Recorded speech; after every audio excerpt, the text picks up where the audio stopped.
प्राचीन समय में विद्यार्थी गुरुकुल में रहकर ही पढ़ा करते थे। बच्चे को शिक्षा ग्रहण करने के लिए गुरुकुल में भेजा जाता था। बच्चे गुरुकुल में गुरु के सानिध्य में आश्रम की देखभाल किया करते थे और अध्ययन भी किया करते थे। वरदराज को भी सभी की तरह गुरुकुल भेज दिया गया। वहां आश्रम में अपने साथियों के साथ घुलने मिलने लगा, लेकिन वह पढ़ने में बहुत ही कमजोर था। गुरुजी की कोई भी बात उसके बहुत कम समझ में आती थी। इस कारण सभी के बीच वह उपहास का कारण बनता है। उसके सारे साथी अगली कक्षा में चले गए, लेकिन वो आगे नहीं बढ़ पाया। गुरुजी जी ने भी आखिर हार मानकर उसे बोला, बेटा वरदराज, मैंने सारे प्रयास करके देख लिए हैं।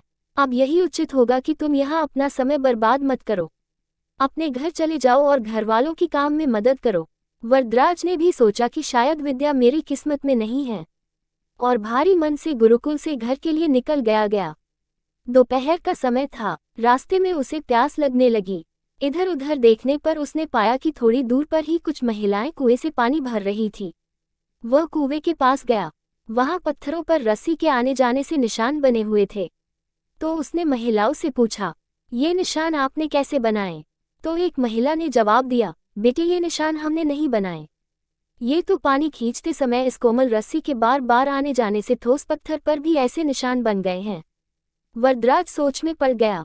उसने विचार किया कि जब एक कोमल से रस्सी के बार बार आने जाने से एक ठोस पत्थर पर गहरे निशान बन सकते हैं, तो निरंतर अभ्यास से मैं विद्या ग्रहण क्यों नहीं कर सकता।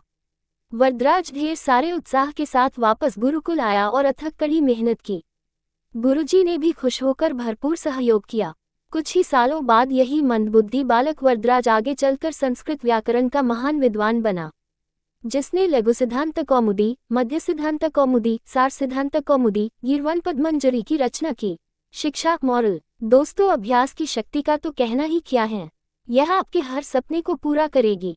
अभ्यास बहुत जरूरी है, चाहे वो खेल में हो या पढ़ाई में या किसी और चीज में। बिना अभ्यास के आप सफल नहीं हो सकते हो। अगर आप बिना अभ्यास के केवल किस्मत के भरोसे बैठे रहोगे, तो आखिर में आपको पछतावे के सिवा और कुछ हाथ नहीं लगेगा। इसलिए अभ्यास के साथ धैर्य, परिश्रम और लगन रखकर आप अपनी मंजिल को पाने के